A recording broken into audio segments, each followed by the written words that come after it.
All right, y'all, we back again. Finally get this thing in. Did all that searching and running around. Hold on. Did all that searching and running around looking for a flex plate, and there was one sitting right here. So got the flex plate installed with the spacer. It's on the motor. We got the torque converter installed, transmission bolted to it. So we're just gonna go up and in. Like I said, I will be making a video on the ABS delete. It may be on this car. Actually just getting the motor and transmission set in there so I can measure for the drive shaft and check clearance on some other things. And I may pull it back out and do the ABS delete on this car. If I don't do it on this car, this customer wants it. This is the 5.7 swap car. It's back because he wants the ABS delete and the power steering pump went bad. So comes with the territory. So I want to get this one dropped in so I can measure for the drive shaft, because we're putting as you can see, a 4L80 behind it, and we have to use a 4L80 slip yoke for the transmission. And we'll take the original drive shaft and have them put new U-joints in it and adapt the 4L80 yoke to the front of it, and we'll get that installed. So that's it right now. So let's get this thing in, get it measured, and then we'll see where we get from there with this thing. Engine bay looks pretty good. Like I said, I mean to come in here and re-hit this because this just doesn't look good, and this is a part that you're gonna see. But the rest of it looks really nice and clean in there. I mean, huge difference, night and day from how it did look before. So I think customer will be happy with it. So let me get this thing in here, and we'll get this show on the road.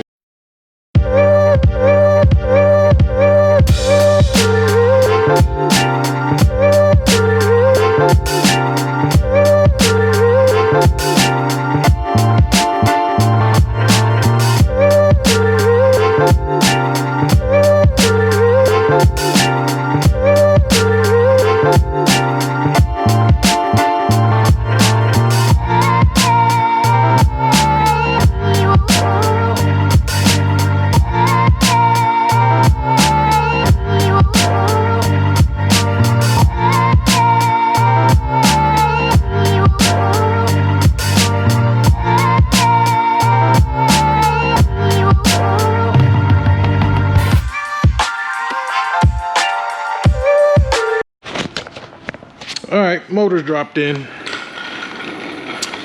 Did a little live on, I went live on IG, so shout out to you if you saw it, commented, waved, put an emoji. I appreciate you watching. So we got the motor transmission installed. So what I'm gonna do now is get this up where it's level, and then we're gonna measure from here to here, so we can take the drive shaft, get it made, and I gotta put the input, output speed sensors in. Then we're gonna mock up the linkage just to see where, because full transparency, I've never put a 4L80 with a column shifter so far. The one car I did that was a 95, he had converted it to a manual shifter, a floor shifter. So this is my first time doing this. From what I understand, it should bolt right up, but I've never done it. So, you know, we're gonna be taking this this trip together. And then I'm gonna mock up the dipstick. Might use a flexible one, or I might try to reuse the 4L60 dipstick, and we'll just see how that goes in. We'll get these things out, get the new fittings in, and kind of go from there. Ooh, yeah, she's up there now. Oh, it's just hitting the shield. That's okay. Cause yeah, I'm like, oh, we still gotta go up higher. I say about there. Yeah, because that brings the oil pan off of the brake line, and that looks pretty pretty level in there. We got the bolts in. All right, so let's get a measurement and see. I know we have to measure, I believe last time he said from midway point between here and then midway point here, or no, to the face of the pinion. So face of the pinion, he said push the yoke in, bring it out about 1 inch, and then measure from the halfway point where the U-joint would sit to the face of the yoke. So let me get the tape measure and we'll measure that. I also got some of the fuel line stuff done off camera. Got the filter regulator installed and I got the first set of line ran. I just forgot to order the fittings for the tank. So I got to do that. But yeah, I did this yesterday. So got that started. So let me measure for this and then we'll go from there. All right, so we got the measurement and I got it written. I think it was 56 inches. Yeah, 56 inches. So I just wrote it on there. That was from the pinion nut to halfway, the halfway point of the U-joint that will go into the slip yoke. So now we're getting ready to put the BRP Crossmember in. I use this Crossmember on all of my swaps, whether I'm running their mounts or KDS mounts, just because the original Crossmember sucks. I hate it. You can use the original Crossmember if you're doing a 4L60 or if you're keeping your stock transmission. But if you're doing an 80, I know Clear Image makes one. A Crossmember, never used it. I just like the BRP. It's super light. It's a little bit of a pain to install sometimes because you have to put the extra mounts in if somebody's crushed your frame. And this one is, see, this is beautiful. See, sometimes if somebody doesn't know how to jack the car up, see how this is? You'll have this. And putting the BRP Crossmember in when your frame is like this, it can be a pain. This one's not too bad because these are the two holes you're going to use here. So right here is not too bad at all. I've seen where I've had to come in here and really crank on it to get it straight. So we'll get it just loosely installed. I'll get the transmission mount put on the transmission here, and then we'll get the Crossmember in place, get the transmission up where it needs to be, and then we will work on the headers. So same headers I always use, the Speed Engineering F-body headers for the KDS mounts. There's a little trimming that needs to be done here on this frame brace. I want to say right here. You have to trim here. Either here or here. I couldn't remember, and I think on my car I just took it all off. But I know on each side you got to trim. Yeah, I believe it's right here. You got to trim from here to here. Yeah, cut that off. So once I get the Crossmember in and get the engine to the correct angle, then we'll go ahead and throw the headers in, cut where we need to cut, make sure they fit flush against the block, and I'll probably just leave them in there just so they're out the way. We'll throw the starter in, we'll get the torque converter bolts bolted up, in the torque converter. We'll get the starter installed. I believe I already put the crank sensor in, or I might not have. I have not. So I have to put the crank sensor in. I got to get a new one because I don't know where the old one went. And while we're in there, we might as well put a new crank sensor in. And then I think that's it for now because I may be pulling this back out. So I don't want to do too much. I just need to get it off the lift. So I need to move it into this spot here. I need to put another car on the lift and change the torque converter and do some stuff with the transmission. So I need to do that today. So just need to get this thing, where it needs to be. All right, Crossmember is in. If I could give you any advice about putting this Crossmember in, put all the bolts in as loose as you can.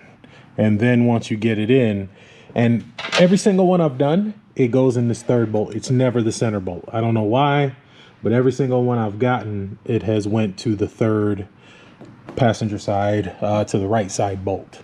It's the only way I've been able to make it fit. And I told the guy when I called him, you guys never sent enough bolts. He's like, oh no, we include all of them. So I'm out of bolts and nuts. There's a bolt missing from here I haven't put in. There's a bolt missing from here I haven't put in, and here I haven't put in. So I'm missing 1, 2, and 3 nuts, bolts, and washers. I told the guy that, but it is what it is. There's an Ace across the street. They're just a couple of dollars, but I don't need them right now. So yeah, like I said, put everything in loosely, because if you tighten this thing up, tighten all these bolts up, and then try to put this Crossmember in, it won't go in. It's impossible. You have to put everything in loose, and then once you get everything connected the way it's supposed to be, then go in and tighten all these bolts up. I'm not going to do it because it's not going to be in there forever. It's just temporary. What I'm going to do now is go grab the headers, and we're going to toss them in each side and see where we need to cut. And like I said, I've done this several times, so I already know this brace needs to come out, but I just want to see, just to make sure. I mean, and then we'll come in and we'll put the torque converter bolts in, and we'll put the cover in at the bottom. We'll put the crank sensor in, put the starter in, and then kind of go from there. All right, so we got one header in. This one I just need to put a couple more bolts in. It's just kind of hanging there. I was like, you know what, while I'm down here, let me go ahead and look at the linkage. So here's the existing linkage. And actually it's very similar to what happened with my car, my 95. Oh, there we go. So, so the bar is too long. So we got to trim some to get that to line up and get in those holes. So we'll put it down, we'll trim it, and I think that should do the trick. And like I said, same problem I had with my 95 when I put my LS in.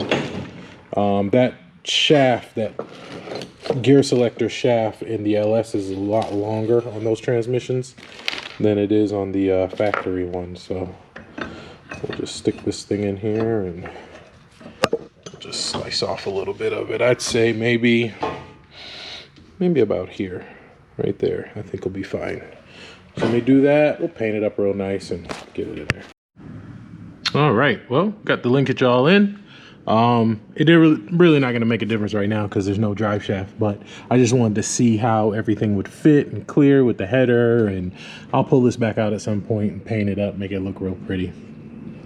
Had to do a little fabrication here with the hammer just to it was hitting that top piece, and once I clearance that, it's perfect now. And we cut that down a little bit, shorten the spring, so now it's good. It's got plenty of room to move, and so that's done. So I do need to do a little bit more modification to this one. We hammered it here, and still not quite flush. And I cut the back piece here. So actually this piece I could have left. It's this side I had to cut, and that's just my fault for being overzealous. So got to clearance a little bit more up here on this header, and that should give us the clearance that we need to set this one. This one, no modification. This one goes right in, bolts right in, no problem. You don't have to do anything. So let me bring it down. We'll get this one, the passenger side, off, do a little bit more hammering to it, get it in place. Once it's in place and it's flush and I know that's done, I'd never have to touch that again, I'll put the car down, and then we'll bring in the next one and go from there. All right, well, we got it, car moved off the lift. Big thanks to these vehicle dollies. They make life a lot easier, especially when I'm in the shop by myself all the time. Just getting cars moved around, it makes it a lot easier with those vehicle dollies. So got it moved over here. It'll sit here for probably about a week or two while we wait on the harness to come back. That's the biggest thing. Putting the accessories and all that stuff on is, I mean, that's half a day's work. And based on where I see the accessories will fall, we should be good with the ABS. But yeah, once the harness comes back, we'll get it back on the lift. We'll, get the harness put in, get everything laid the way it needs to be. And then we'll finish this thing up and get ready to fire it up for the first time. So just quick video showing you. I know when somebody, one of my boys texted me, he was like, bro, you're a liar. Because the title of the last video, well, before the Alabama video, was "The Engine Is In." I had already started making the thumbnail, and while I was working, when I took my little lunch break, so I had already dressed the motor and everything, and then I was okay, let me go ahead and make the thumbnail, and then I'll finish the video. And as you can see, there was the flywheel debacle. So so for sure you guys can see now the engine is in. And I think this is where it's going to sit. I'm just going to put the accessory bracket on just real quick just to see where it sits and kind of go from there. But I think it looks good in there. And actually the 5.7 car, he's thinking about switching to this intake, and it's a really nice looking intake, as you can tell.